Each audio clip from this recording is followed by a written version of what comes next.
Welcome to the podcast, Entrepreneur Perspectives, building and protecting your business one podcast at a time, a KazSource family production. In this episode, we discuss the hockey offseason, creating content, and overcoming obstacles.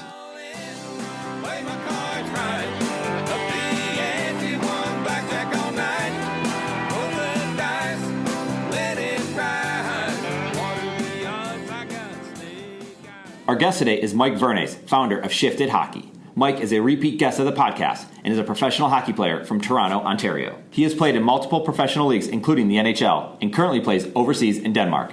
In the NHL, Mike played for the Colorado Avalanche and Tampa Bay Lightning. Mike was drafted in 2004 by the San Jose Sharks and was awarded first All-Rookie Team in the 2004-05 season of the Ontario Hockey League. Mike is focused not only on his game, but also Shifted Hockey. Mike is a true entrepreneur, and with his passion for the game, he gives back by providing hockey IQ training. The Shifted team reviews video footage of players and breaks it down and then provides a detailed analysis combining relevant statistics and notes. This is all included in a player report that has observations and recommendations. They also provide one-to-one learning with the players. You can learn more about Shifted Hockey at shiftedhockey.com. That is shifted with no E.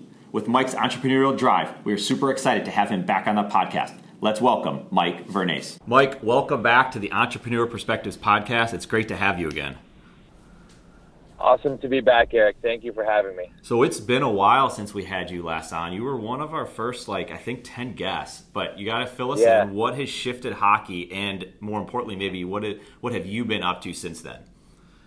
Well, I think it was number 7. I think it was. Oh, there you go. You know your numbers. You know last July. Yeah, well, 7 is the number I wore growing up, so it's one of my favorite numbers. So it's pretty easy to remember that. But yeah, no, it's been a great year. I mean, I myself personally went to go play hockey in Denmark, and that was a great experience for myself and my family. Especially with a new little kid, it was great. They just tons of support for new moms and young families there, and just a lot of great people that I met there, and yeah, we had a really fun time, and it was a great experience for us. Our hockey team did pretty good too. We were a pretty strong team.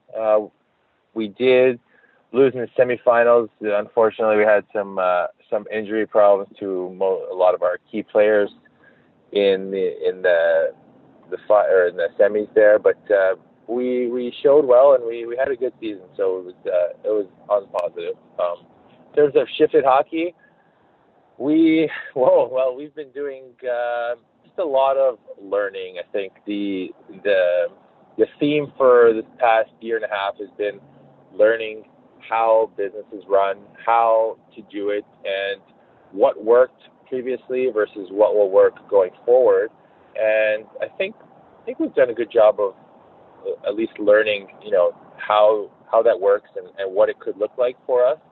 Now we're in the point of putting it to some good use, and we're in execution mode now, and we're meeting on the daily pretty much with new people and just trying to expand our network and grow business. So that's what we've been up to. No, it makes a lot of sense. I mean, you obviously understand how to talk hockey and help others, become better hockey players and understand their numbers, right? So who is your ideal market? Let's start there. Who is the ideal market for Shifted?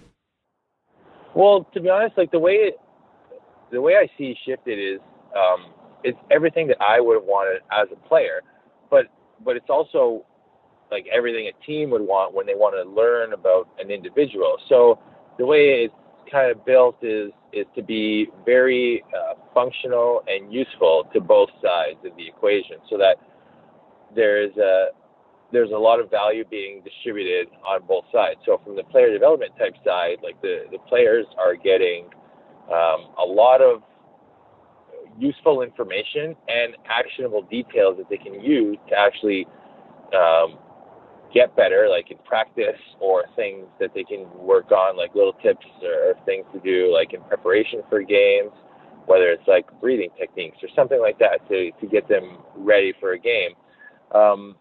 And on the other side, on the team side, they're getting a lot of useful data that they will want to use for their team building and their team structuring and what players will fit in where. So I think it's a really solid tool. What I think it does is it creates a lot of self-awareness, and the players, when I think of them working with us, I think of them looking into a giant mirror, and all we're doing is we're showing them who they really are, and we're trying to tell them, hey, listen, it's okay to be this, but you have to understand that this, and this, we need to get this better. And then, the things that you're really, really good at, we got to make them super, super good, because it's hard enough to make it to any level. But if you want to get past that and go to the next level, like, the competition is really, really tough. So, like, you have to do something to really separate yourself. Yeah, and I think that's important nowadays because analytics have gotten so big in all sports, and we've had baseball players come on here and talk about, if you wouldn't think this, but if someone's throwing the ball a 94-mile-an-hour fastball, good luck making it in the major leagues. Like, they're not even going to look at you. That 1 to 2 mile per hour difference means absolutely everything. And so you have to understand your numbers, and I'm assuming that's the same way in hockey. And I think when we last spoke, you're like how analytics is not taking over the game, but has a much bigger presence in the game. And so again, we're not just talking analytics here. You actually have an article on medium.com about, analytics and the perception world. Talk to us a little bit about all that when it comes to hockey players understanding this, that, they just go out on the ice and they want to play. They might not understand like how they're being looked at by scouts and by teams. Well, the big thing that is going on right now in sports and in a lot of industries is that data is readily available now, because we have things like video. We can go back and we can assess things. But at the end of the day, what the data people, sometimes they get over ambitious, and they start to think that, the numbers mean more than the human element. And it's just not true. Like, it's both of them together. Like, now that we can have this data, like, it's such an advantage. But we need to understand that there's still a human element. Like, the people that are creating the data are humans. Like, the athletes are humans, and they have different things that will affect them on day-to-day level. So basically, like, something in their emotional well-being, like if something is emotionally weighing them down, that will affect their performance.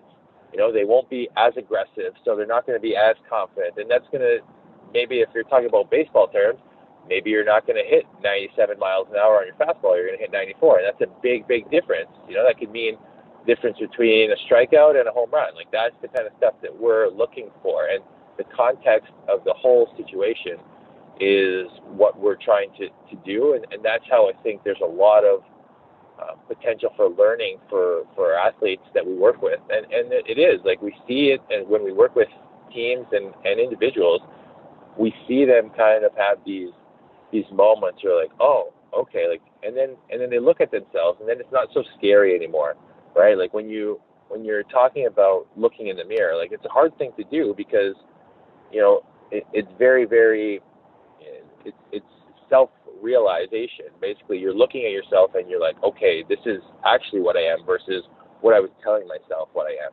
And it's okay. Like, people are accepting. Like, it's amazing how people work. Like, they generally accept people with all their flaws and everything. But, once you understand that the only way to actually grow in athletics and to get better and to develop is to look at yourself truly honestly, and then make those assessments. And then when you have coaching on top of that can help you understand what you actually need to do, like, I really think that there's a lot of learning potential there. Yeah, and that's a big step to take. I mean, that's the self-awareness component that you're talking about, and then allowing yourself to, once you're self-aware and you know where your flaws are, where your strengths are, you can then be coached, like you were just saying, better. I mean, it's no different than in anything that we do. It's once you put yourself out there, people are going to be able to see it. You're going to be able to see it. If you put an article out there, if you create a podcast, all of a sudden your voice is out there.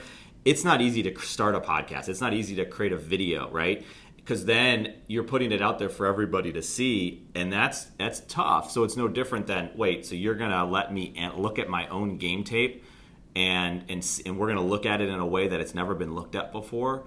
That's a hard first step, but I imagine, like you're saying, once you take that first step, it's eye-opening, and it's probably amazing the breakthroughs that you might see in a player once they've done that? Yeah, absolutely. Once athletes understand it, like they're always in the they always have people watching them, and we're being assessed on a daily, whether that's by our coaching staff who are going to be in charge of giving us more ice time or not, or by our peers who we're competing against, or by the fans who are sitting in the stands.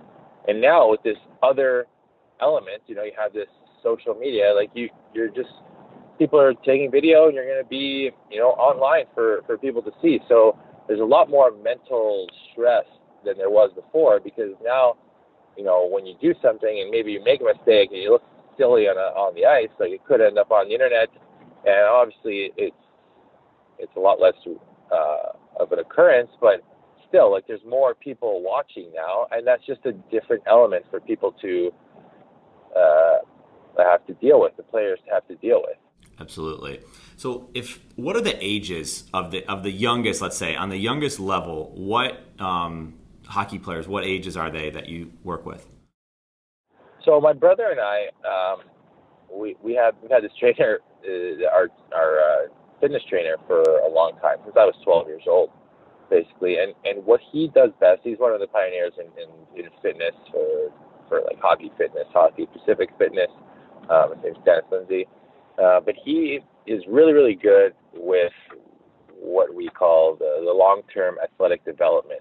And he's really good at helping or at putting together plans based on the age group that players are. So if you're 10 and under, you need something. If you're 7 and under, you need whatever. Like, there's different progressions. And, when you're 10 to 12, you need something that's totally different than when you're 12 to 14, because your body goes through different growth spurts and your hormones are acting differently.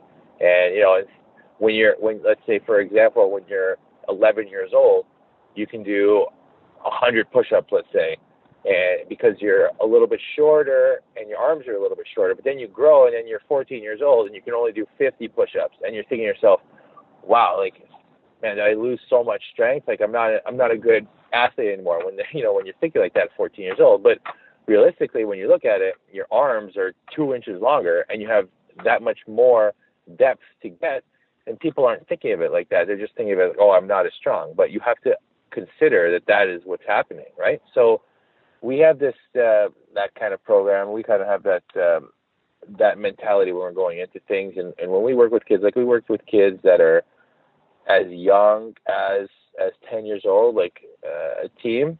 And what we're trying to tell them is completely different than what we're trying to tell our 17 and 18-year-olds that we're working with, right? And what we're trying to tell each other, because we do the game review for ourselves.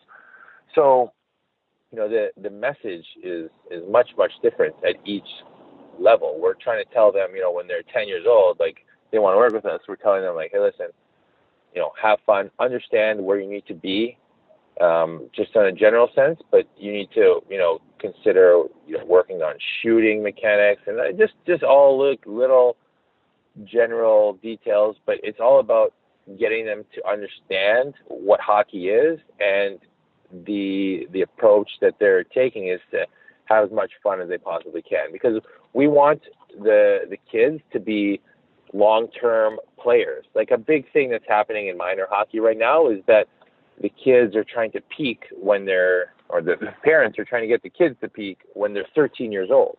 And that's just not the best route. Like, you're going to peak at 13 and you're going to be out of hockey at 15. I'd rather you bide your time and take the time to do the necessary steps and develop correctly, so you peak when you're 23 and then you're really dominating, and then that can last longer. Like, when you're an adult, you understand that that's part of being a professional. You have to bring it even on the days that you really don't feel good. And when you're 13, 14 years old, if you don't feel good on those days, you're a lot more likely to quit and give up than you are when you're 22, 23, 24. Yeah, and I like how you guys break down all the different variables that exist there. You're not just looking at it from one angle. There's so much, like that push-up piece that you just gave us. That's outstanding, and that's something people need to understand. It can be that basic. And now getting to basics a little bit. In your world, you're playing hockey and you're also running a business. So you might never, it sounds like you don't have an off season. And I don't think people really do have an off season, because if you're in sports, you have this long off season, they call it, but you're training the whole time. I want to talk a little bit about off season and training, both from a sports perspective. How do you keep yourself in the game? How do you not lose that edge? How do you get yourself, like you're talking about, better? But then also from the business side of things, like when there is downtime, like we always look at the downtime. Yeah, you can take time off and don't be charged all the time, but you still could be learning, you could be reading, you could be talking to people. Talk to us a little bit about how that works in your world. So the progression of like the season, the playoffs to the off season is something I feel really strongly for, and I think that it's really, really important for any kids or adults at any age that when the season is complete, they need to take time to decompress and to relieve that stress that they've had built up for the entire season, and like get away, do something other than think or do hockey or think or do whatever sport you're playing. I think it's really, really important to do that kind of stuff and to take, whether that's 2 weeks or 3 weeks or something like that. It's really important to just kind of really zone out and not let yourself be so encompassed in that hockey, in that environment, because you want to build up a little bit of motivation towards going back and getting into the game again when you are done, right? So that's how I kind of look at it. From a perspective of the business, I would say that the most downtime I've given the business or myself from like doing anything really like posting content or anything like that was right at the end of the season and going into the playoffs, and throughout the entire playoffs. That was really when I just took it easy and didn't really focus on posting any content or doing any type of business development, because I was really, really focusing on, the playoffs and trying to be in that moment. And, I was just kind of giving myself a little bit of a breather from that. So that's how I've kind of typically done it. And then once the playoffs were done, business mode kicks back in, and, you just have conversations and, you just connect and meet with people. So you just talked about creating content a little bit, and I want to get more into that, because as we've discussed often, and when we follow each other on different social media platforms, creating content is you talk about variables too, is a variable to success, I believe, right now, and it's becoming more of that. Now, it's not the word passive that I don't like. Just by creating content, all of a sudden people are going to show up at your door, Mike, and they're just going to want to do business with you, right? You have to do it to create awareness around what you do. And then if you and I meet, let's say, and we didn't know each other, and now I've had a chance to taste what it is that you're all about. What are your thoughts? What are you thinking? All that. Now I can go and check out your content. I can go to your Instagram profile and get an understanding of what you're up to on a daily basis, how you are truly helping out the industry that you're in. Talk to us a little bit about creating content, how you create content, what type of content are you creating, where can people find more out about you? Well, content that we create is typically things that an athlete would need, and little, things that I've kind of picked up over the years, or anybody on their team, make a suggestion, oh, this is something that kind of worked for me. So then we'll make an effort to post some content around that. A lot of it has to do with mindset. That's a really, really big thing. That's one of the areas that I think is what we do best, is getting people and kids to understand that the mindset they need to have going into a training session or an on-ice session, or even an in-class session. That's just what we feel really strongly for. So what we typically will post about is something to do with like making yourself better as an athlete, and then trying to encompass like the holistic type of approach to like how you can be, optimize your health and wellness type thing. So try to write about that, and then we try to incorporate what's relevant in the hockey world. So talking about stats and data and context and why all these things matter and where they fit in. So we try to like we're on every social media probably, and we just try to put some content out there on every social media as much as we can. Obviously, it gets really time consuming to do all of them, but we typically will make a really big effort to do Instagram for sure. Our podcast, we really love our podcast. The other stuff that we like to do is write. So we just started putting more stuff up on our blog, but I like to write short or long form articles, either on Medium or, on my own LinkedIn profile or something like that. Like that's the kind of stuff we like to post about and where we like to post it. We're doing a little bit more in terms of like video type stuff, and we'd like to be doing some more in like vlogging, because I think that's really, really cool. And I think that's what the kids that we work with, and that, that are following us, I think that's what they're into. They like to see that visual. So we recognize that, and we know we should be doing more of that, and it's coming, and we will be. Yeah, no, it's smart. I mean, we see it, like we're just talking about the off season. There you are working out and explaining what you're doing and how that's going to impact you, right? I think that's important, and you're realizing that 10 to 20 plus crowd is absolutely going to want to see the visual, like you just said. So you're an athlete. You're playing professional hockey. You've been doing it for a while. You're building a brand in the space of sports and professional sports. What is the perception from other athletes that actually aren't building a brand towards the people that are building it? I think it's become more the norm. Like you look at someone like a LeBron James on the highest level, of course, or some of the soccer players, they come into the league building a brand. Like they're thinking, I want to become the Michael Jordan of the post, when my career is over.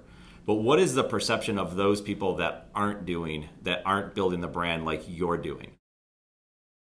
Well, I think it's just they just lack the perspective of it, or they're just not seeing it. It's not like they're being malicious or anything like that about it. They're just whether they're not on social media or whether they're not in that mode that they're not thinking about it.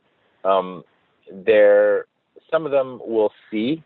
I think more and more are recognizing that putting out content on social media is important for like business and stuff like that.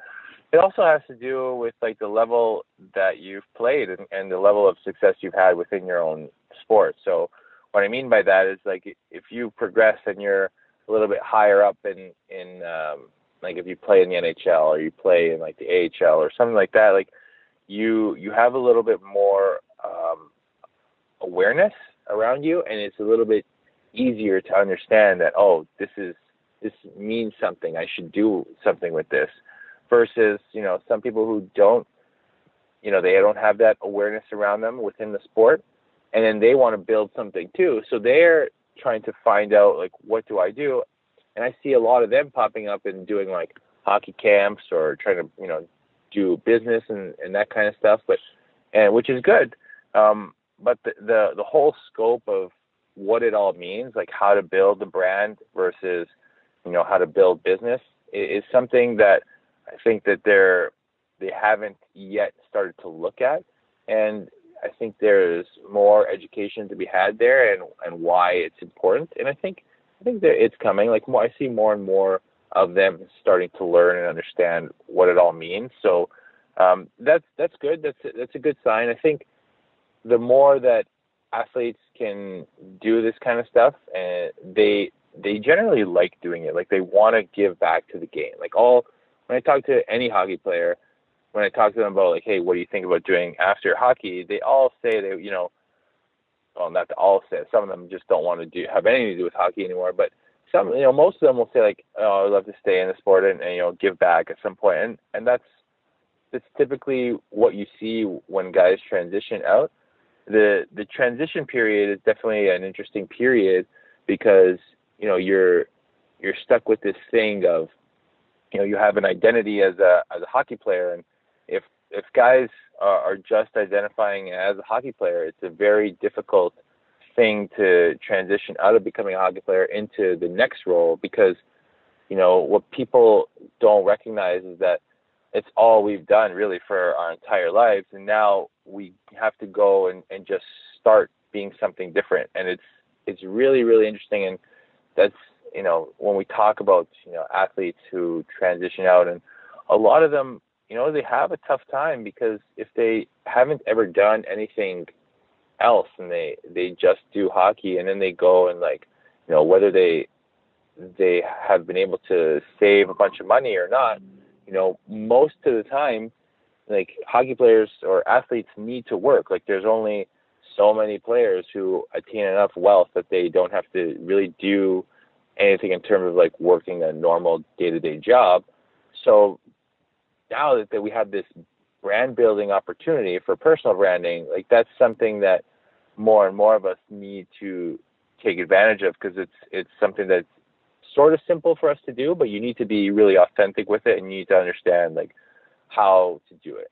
Yeah, and you have to invest time, and it has to be somewhat consistent. I agree that it can be easier for the athletes that are more well known, but we're fascinated by just the story from the not so well known, the not the best player on the team, maybe someone who's in a smaller league, because they all had a journey to get to where they are. They're obviously at an elite level. I don't care if this is someone who's playing minor league or at the highest possible level. They all have this story that they can tell, and if you just simply tell that story, it's amazing what can come from that. Because people, who knows, maybe they say, you need to come speak to my team, right? And then all of a sudden you're being hired. I've seen this before. You get hired for speaking gigs, or can you come and become an assistant coach? Can you train? Can you talk about this thing?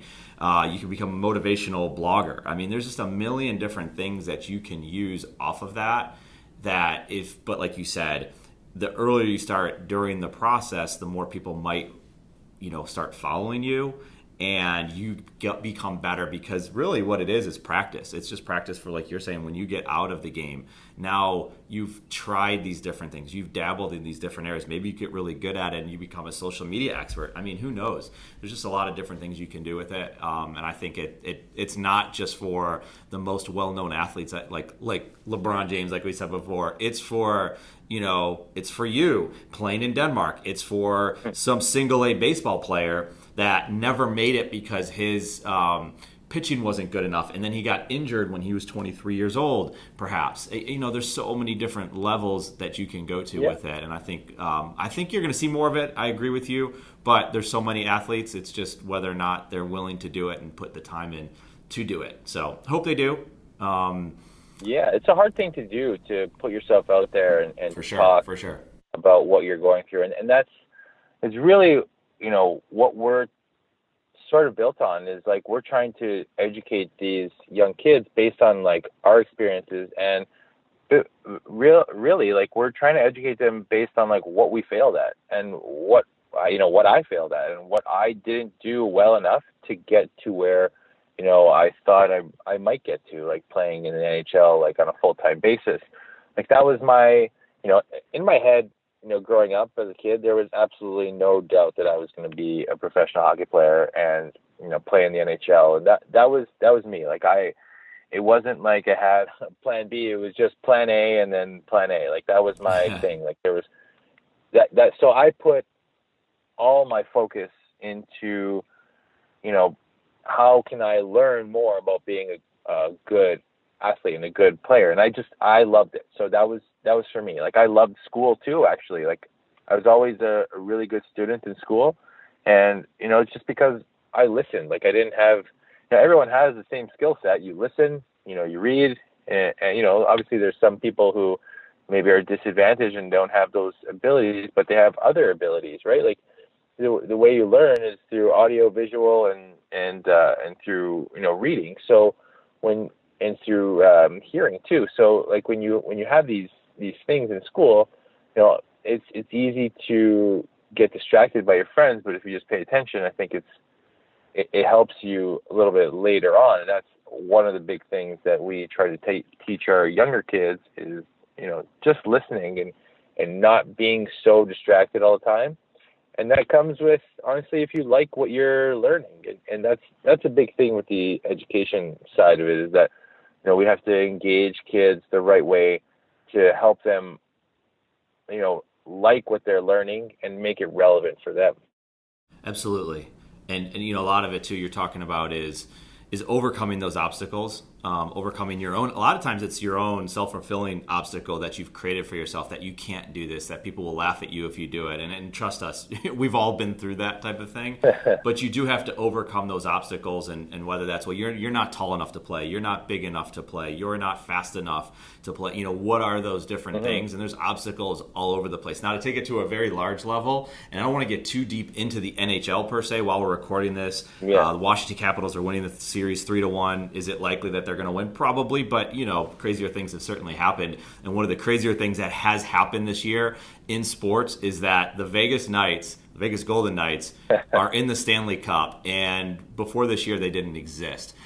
Talk about overcoming the odds. I don't think, and if they do say that there's a chance that they could have made the Stanley Cup, I would imagine that person would be lying. No one thought that they would get this far, and here they are. And sure enough, there's things that aided them. Maybe the expansion rules had changed a little bit. But talk to us a little bit about, like, how was a team able to come in and become, because they haven't been a team before. They all came from all separate NHL teams or minor league teams, and they come, and here they are in this electric environment to where they're playing for the Stanley Cup in their first year ever. Like, how does that happen? So it's almost like the perfect storm of all these guys coming into your organization, to your team, with a gigantic chip on their shoulder, with something to prove.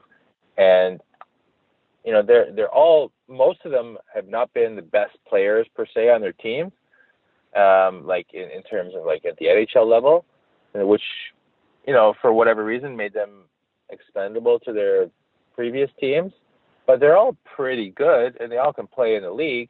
And when you get that dynamic, that mindset of like, I'm going to prove everyone wrong, and everybody is doing that, you have a really, really, really good opportunity for a buy-in, is what I call it, when you buy into what the plan is. And then when you get, obviously, that's when it becomes really, really important to get a good coach. And Gerard Gallant is a good coach, and he's doing it the right way. He's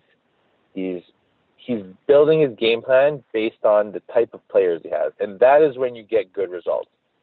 It's hard to go the other way, to build the team around the strategy, not because it's not good enough, but you need to get 30 people to buy in versus just one person to understand, like, okay, I need to plan my attack based on what my team is. And it's a little easier to build your strategy when you understand your players. And if you get all the players, like all of them, they came into the season with that sort of chip on their shoulder mentality, with that, I got to prove everyone wrong sort of thing. And then, they're way more willing to listen and to buy into what you're telling them. And that just has created this tsunami of good events that's happened around them, and good results. And it's been really, really fun. And this is, people are they're trying to say like, oh yeah, like they have unfair advantage. Like, they don't have any unfair advantage. Like, they're all hockey players. And if anything, they're at a extreme disadvantage because they were just put together this year. But what makes them have an advantage, like their biggest asset, is that they all have the same mindset. And that's how you get really, really good results. And that's how teams win every year, like every league. Like when you have more players buying in, that's really how you get good results. And what happens there is a cause and effect. So when you have players that buy in, you have better results. Those players will get more results later. They'll get more contracts, they'll get more ice time, they'll get more playing time, more goals, all this, all that. Like, it happens in that way. Yeah, and it's so funny too, because it's strategy and it's that culture that you're talking about, and it's not just, oh, 2 or 3 players got added to this team and now they have a chip on their shoulder. No, it's the entire organization has a chip on their shoulder. The fans even have taken that chip on their shoulder because, like you said, everyone's hearing, well, they have this unfair advantage. I mean, that's just crazy to get where they are in the Western Conference. It's nuts, and it is, like you said, It's a lot of fun to watch. And on the other side of it, you have this team that has been wildly successful. They have some of the best players from all different countries, come together on this team. And for whatever reason, when they get to the playoffs, they win the President's Trophy. They do all these things, and then they meet the Pittsburgh Penguins, and they lost. And we wrote an article about it, and it was, 2 years in a row and then 3 in the last 10 years or so that they ran into the Pittsburgh Penguins, and they lose, and it's like, oh my goodness, like this has got to stop. We got to avoid this team. We're never going to beat them. I'm not saying, obviously they didn't say that, but then they show up again, and who do they meet in the second round but the Penguins? And they finally overcome that obstacle, beat them in 6 games, now they're playing for the Stanley Cup. At this point, they're 1 game away from winning the Stanley Cup. What is that locker room like? Because it's completely different than what Vegas just went through, right? Because we're talking about they have the elite players on their team, maybe one of the best players of all time on their team, to then face the Pittsburgh Penguins, who as well have some of the best players on their team, like that obstacle that they had to overcome. Well, it's the same sort of thing that makes Vegas successful is the buy-in, right? Like you have Ovi, who finally bought into what do I need to do to get over this hurdle? What do I need to do to push forward?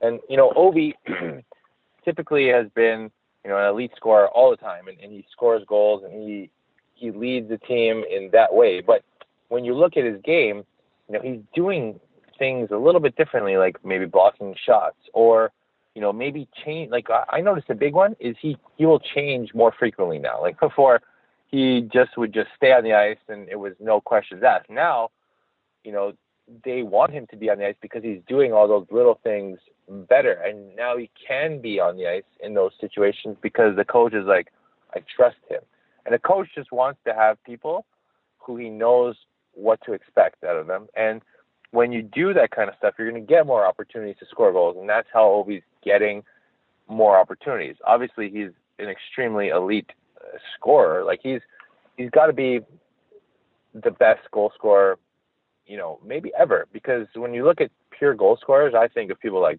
Brett Hall. He scored, like in terms of just purely scoring goals, he was really, really good at it. And Ovi's the same way.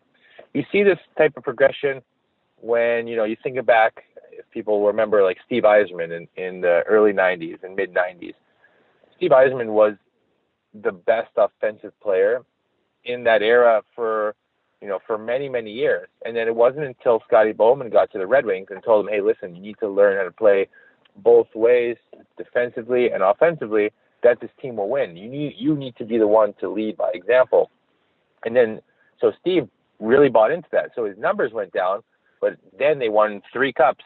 They won back-to-back cups. They won 4 cups. And then, then it's like, okay, so it was worth it. And that's when good coaching comes in. Yeah, it's funny you bring up Steve Yzerman because, he not only had success as a player, but then he learned what he did throughout his career. We're, kind of like circling back here a little bit. But taking it to what now he's done as a leader of an organization. And taking this team to, and they didn't quite, that Tampa Bay Lightning, of course, we're talking about. They didn't make it this year, but they've won, right? They've had success in this league, and he's built this organization. I don't think anyone would argue they have to be one of the best run organizations going right now in the NHL. And here's a guy that had to learn to play the right way, had to listen to his mentor, one of his mentors, to get him to that next level. So I think it's amazing. And it was. I was very, very fortunate to play for Steve in Tampa during his, first time there, the first years there, and he is really a tremendous human being, and it's great. People will look at him and say he's a great hockey player and this and that, but he's just a really good human being. And when you're a good human being, like good things will come to you. And he just does things the right way. He manages people really well. He's always, courteous to people. He always will say hello. Like that's the kind of small details that leaders need to have because people are always watching you at that level, and you need to be like that because you can't demand respect from people. You need to show people respect first, and then they will give you more respect. You know what I mean? Like you have to lead by example, and that's the biggest thing I see with Yzerman is that he embodies the entire culture that he wants the team and the organization to have.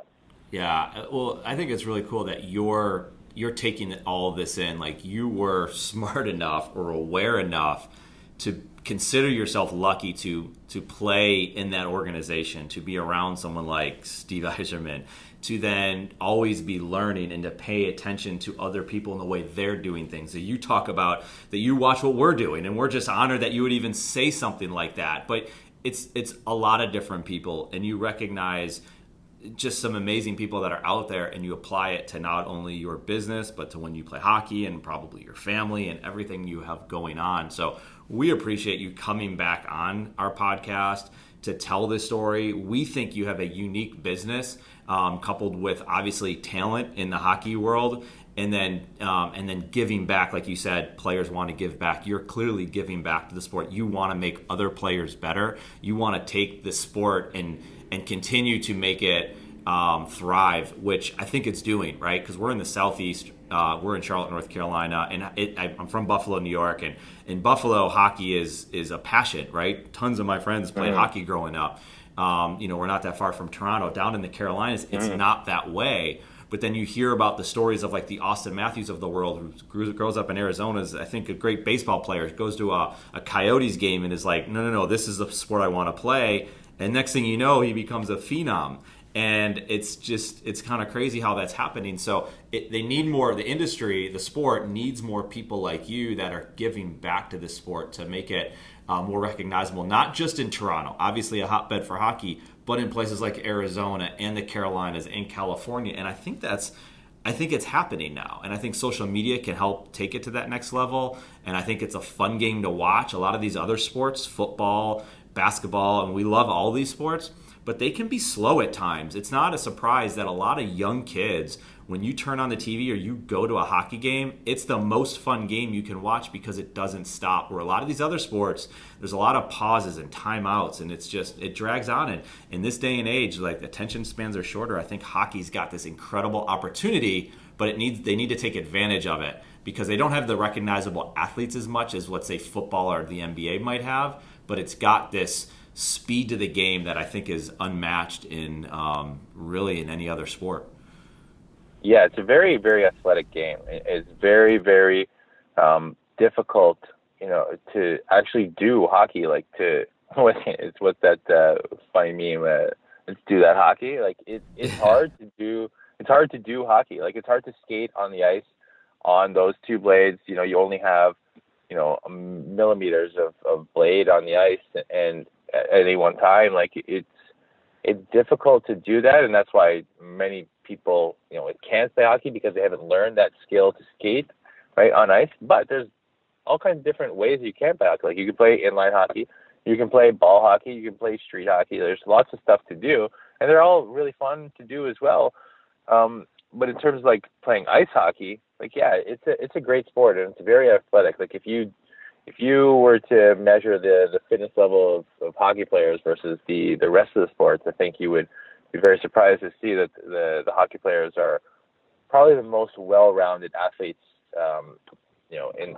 in sport, because we have to incorporate so many different things into our training, whether that's powerlifting, whether that's speed training, whether that's, agility, whether that's, obviously being tough. Like, you have to be able to box guys out in front of the net or win 1v1 battles and all that stuff. All that stuff matters. And then to be spatially aware. So, like, there's a whole bunch of different elements that go into training, and it's really fun. Like, I've loved being an athlete of hockey because I love challenging myself every single day in the gym, because it's just something that's really, really fun to do. And when you do it correctly, it's fun, and you can see those progressions.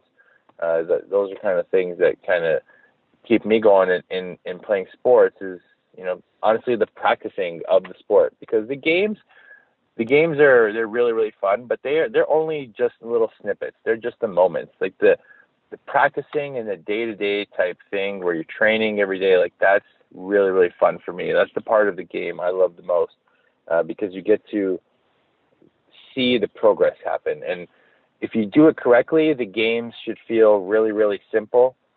because you've put in that amount of time and effort into your preparation. Yeah, well, and I got to ask, I wonder if this is the same feeling you have towards entrepreneurship. Yes, I feel it's basically the same. Like when you get a business deal or you get like some business and you make that transaction, yes, it's great, but it's in that moment. Like I love to give information and put stuff out there because it just feels good. It feels like the right thing to do. And it's actually fun to go out and, challenge myself to learn new things and then put that out there and then see what I've got. Like, obviously, I'm not the best at it, but I'm learning and I'm trying to do it better. And the company as a whole is trying to do it better. And if we're going to make mistakes along the way, and I'm okay with that. But it's about progressing within our company and within entrepreneurship as well. Yeah, that's awesome. I mean, that's what we're looking for, and you clearly have a passion for hockey, for what you're doing around hockey, and like I said before, it's awesome to have you on the podcast again. What we want to do now is go, and you did this before the last time, do a more rapid-fire approach. We got some different questions for you, so you ready for that? Absolutely. What is your favorite part about playing hockey overseas? Ooh, the coffee culture. That's it. What is your favorite city to travel to? Oh my God, this is very, very difficult. You've been some places. Living around, yeah, so many places. You know what? Like where I was in Denmark, in near Copenhagen, was really, really cool. But in terms of like if I just had to go on like a vacation overseas, I would probably do Santorini in Greece. Awesome. All right, your favorite thing, because you gotta travel to these places, so you gotta kill a lot of time. What is your favorite thing to do to kill time? Drink coffee. Or maybe a little bit of wine. There we go. So we're starting to get all the wine as well. Wine culture is fine too. It's fun to go and taste some new wines in different places. It's just a beverage. We just need a beverage in our hand and we're good. Yeah, well, the coffee culture, especially over in in Scandinavian countries, when it's in Sweden, they have this thing called fika, and it's a pause during the day, and you go and you drink coffee, and you have like a little pastry or a little sweet with a black coffee, and you hang out with some friends and you just shoot the breeze for an hour or so, and it's just great. Like it's built into their day. It's what they do. And you go to other places, like you go to Italy, and obviously their coffee culture is really different, where it's a morning thing, get ready for the day, or at any point during the day where you go and you have an espresso, and you just hang out for a few minutes, and then you go to the next place, and it's different there. So learning all the new coffee cultures has been something really, really fun to do. Well, it sounds like a simplistic way of doing things where you can unplug a little bit and just enjoy some time with the people and have real conversation. So, yeah, we're gonna look more into that type of stuff and maybe talk more about that. I think that's great. So, if I were to take you out of being a professional hockey player, what would you be doing? Soccer. Okay. So did you play a lot of soccer growing up? Yes. Okay. Yeah. When I was 16, I basically had to make a choice whether I was going to continue pursuing soccer. But I loved hockey, obviously. But I really, really loved soccer too. Like soccer is a very big passion of mine. And when the World Cup comes along every 4 years, like I'm obviously right into it. But I follow it, every year, and I just love following the game. It's just something. It's the beautiful game, and they call it that for a reason, because when you watch it, it's just so technically skillful, and the gameplay, I just like it. Yeah, and it just keeps growing. It's amazing the amount. My son plays soccer. My youngest is going to start has played a little bit. She's starting to play, but the growth of the game, not only at the youth level, but coming into the U.S. With the MLS, or U.S. and Canada with the MLS, the growth of the game is incredible. It's always been big internationally, but now coming to North America, it's fascinating. Like you said, World Cup right around the corner. It's going to be a lot of fun. So going back a little bit to drinking, we talked about drinking, but now let's actually looking at food. What country that you've been to has the best food? Ooh, well, it's hard not to say Italy, but the Greeks have a very simple approach to food, which I liked, which is good. But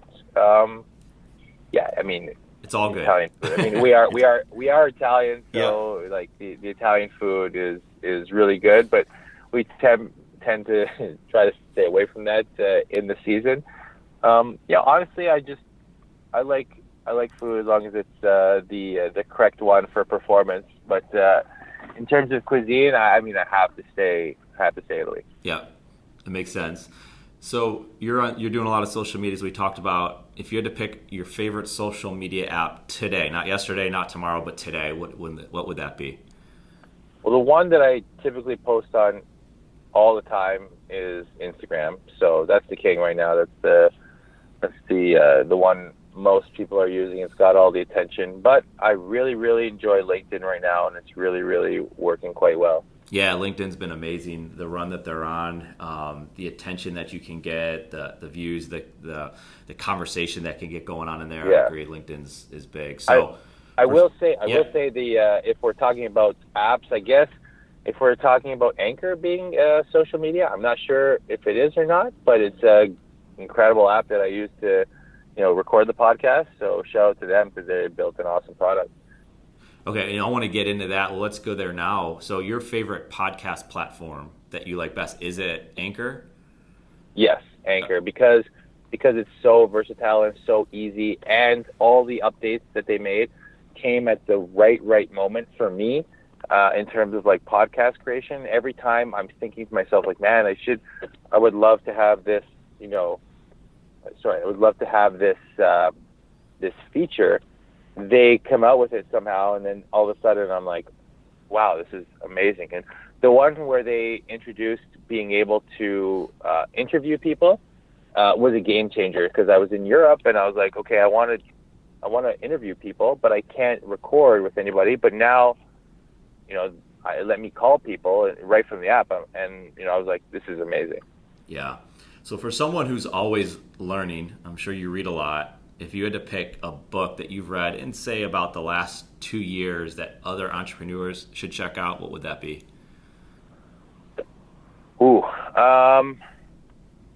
I learned a tremendous amount from Gary Vaynerchuk and from Dave Asprey, who does Bulletproof.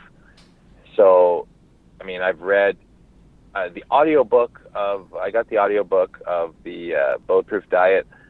And I probably listened to that 10 times over, and I really, really enjoyed that book. Honestly, it's so much information packed into there. It's really, really good. And Gary V, like his books are, they're very practical, and they're awesome. I think that those are any of his books, but the new Crushing It is out, and it's good. Those two people I follow the most, and those two books I would say are the ones I would recommend. Yeah, Crushing It's a great book, because it also, what I like that he did in that book is hit on all the different platforms, and not only how to use it at a very beginning level, then went more advanced, and then the applied way that someone else has actually already done it. And like you said, practical is a great word.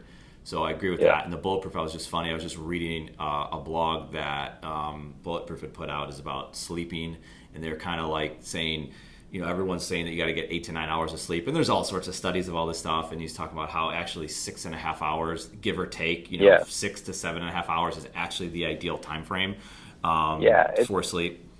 It's different for everybody, right? Too. Yeah, it's about the context of what you're doing, like, and how you're pairing your habits during the day of like food consumption and all this stuff, whether and like not having cortisol spikes later, or you do want it later when you want to help you fall asleep, but not initially earlier in the morning. So like there's a whole like thing you need to put together there, and it's really, really cool and interesting to read that kind of stuff. Yeah, no, I'm gonna definitely check the book out. All right, so we're gonna get back into hockey real quick, and then we can say our goodbyes. So this is a little bit more out there, but in 15 years from now, when we look back, who do you think is going to be considered the best hockey player of this current era? Crosby. Sidney Crosby. So what about some of these young guys that have come into the league that are in this era? Well, Crosby's a part of it, but you have like the last. Crosby's only 31 years old. Like he's going to be 30. Like he still has. Well, if he really wants to, like he can play as long as he wants. But like he just is so. He's just so good. I mean, I was very fortunate. I played against him one time in the NHL, and he is just so much better than everybody. And I think people, they understand, like, yeah, Crosby's awesome, and all these young kids are coming and they're good, but people don't really truly understand, like, what it takes to be that much better than everybody every single year, all the time. Like, when you look at, like, when you look at the best of all time, it is super, super hard to do that consistently for a long time. And that's why it's reserved for only, one or two players in a generation, really. Yeah. Do any of these kids, so I'll ask this then, do any of these kids, say like the McDavid, the Matthews, Eichels, or, some of these younger, because you're getting a lot, it seems to me we're getting a lot of phenoms right now that have come out, and they're very young, and so it's like you said, Crosby's done it for years. Do any of these kids maybe not become the next Crosby, but to get to that level? Is there any one of those kids that you're seeing that's either in the league or coming into the league that could make a case for themselves? Well, I think what McDavid has done is pretty special. I think he's definitely like a tremendous player, and I think they really need to surround him with better players. It's really unfortunate that the team didn't do so well this year, but they need to start really picking it up quickly, because already he's 3 years into his NHL career, and he's gone to the playoffs 1 year, and like he's basically carried that team on his back, but he can't do it all. That's just not the way it works. But he's pretty special. I really like Matthews. I think he is a really good talent. He does a lot of things well in terms of being a hockey player, and he doesn't get enough credit for doing the little things correctly. But he is such a good, well-rounded hockey player that I think he's going to be pretty special to watch too. Yeah, it's fun, man. I mean, you have a lot of talent in that league. You have just a lot of talent in sports in general, because, like you said, these kids are training and they're learning from groups like Shifted Hockey right now on how to be better players. So it's going to take them to the next level. All right, so we're all sports fans. We all you play professionally, but you're also a fan. If I could only give you one team that you could root for the rest of your life, what team would that be? In like any sport, or just any hockey? Any sport. And one team that I could root for one the team, rest of my life. That's it. Any sport, yes. I would say Team Italia, Team Italy, in soccer. That's it. No, team. You know what? If Team Canada ever goes to the World Cup in soccer, which I think is coming, that would be pretty special, actually. Yeah. I think you're right. I mean, it's amazing that Team USA didn't make it to the World Cup. I mean, you in this country, just like how is this happening? What happened? I don't know. But what's going to happen eventually? Maybe it'll be a long time from now. But USA and Canada, like the Hockey World Cup type of thing, we're going to get USA, Canada, and soccer. That'd be pretty cool. Yeah, well, the Canada, they're having that joint bid to host the World Cup in 2026, and I think if they get that, it's going to be quite awesome. That's got to happen. I mean, because these Olympics and World Cups that are happening on the other side of the world, it's just so hard, because then you get it on tape delay, or you got to stay up in the middle of the night. Mm-hmm. It's kind of crazy. Well, Mike, we appreciate you being on the podcast, like I said before. What is the best way people listening to this could get in touch with you? Well, we pretty much have every social media you can think of, but the best way, I mean, we have Instagram. People can message me there, or if if it's more of a B2B environment, then LinkedIn and my own LinkedIn. But on Instagram, it's at Shifted Hockey, no E in Shifted. You can check me out on basically any social media page. I will answer all of them. And that's true. You do. And I think that's really cool. We're the same way. And people are like, well, how do I get in touch with you? It's like, whatever works for you, right? If you want to send a message on Twitter or Instagram or LinkedIn, or send it, I think I had to ask you for your email. I have some emails of yours, but it's funny, like most of our communication between us and you and our group is on all these different social media networks. I mean, I think we've talked on from Anchor to Facebook, Yeah, we've connected. Like, I remember reaching out to you last year and seeing what you do, and I was like, hey, can I be on your podcast? And you're like, sure, no problem. And I think we did that via Instagram. Yep. So thank you. I appreciate that for answering that question then. And it's been a good relationship for the past year. It's been awesome. And I will say this, like I'm really appreciative of what you guys do, and I've learned a ton from you guys and the way you guys are doing things. I know we've talked a little bit off air about this kind of stuff, but really what you guys have been doing and the way you approach, I watch what you guys do, and it's been really, really solid, and it's been really, really helpful for someone like me who's just learning all this stuff to watch you guys do it and then put it into practice and see that it is actually beneficial and is working. So I will say thank you for that. Well, Mike, yeah, we appreciate you even bringing that up and just saying that out loud. It's a great thing to hear. And likewise, as you know, you have an amazing thing going on. You're the only one that we know that's doing what you're doing. Shifted Hockey's got a bright future. We're happy to even just talk to you about it. So we'll absolutely continue this relationship. And thanks again for spending some time with us today. Thank you, guys. I appreciate it. Thanks, Eric. Mike, it was absolutely awesome having you on this podcast. From the can-do attitude Mike brings to hockey and his business, Mike is an entrepreneur you need to follow. The perspectives from Mike on building a personal and business brand around what you are most passionate about are now perspectives you as a business owner and entrepreneur can use for yourself. And for that, Mike, thank you. And for anyone looking to learn more about what Mike and his team at Shifted Hockey are doing, feel free to contact Mike. You can visit his website at shiftedhockey.com. If you have questions, feel free to reach out to me directly. You can contact me on Twitter at Eric_Kaz or at the same name on Instagram, or you can find us at KazSource.com with links to us on the different social networks. Thank you for listening to our KazSource podcast, Entrepreneur Perspectives, building and protecting your business one podcast at a time. Until next time, we're out of here.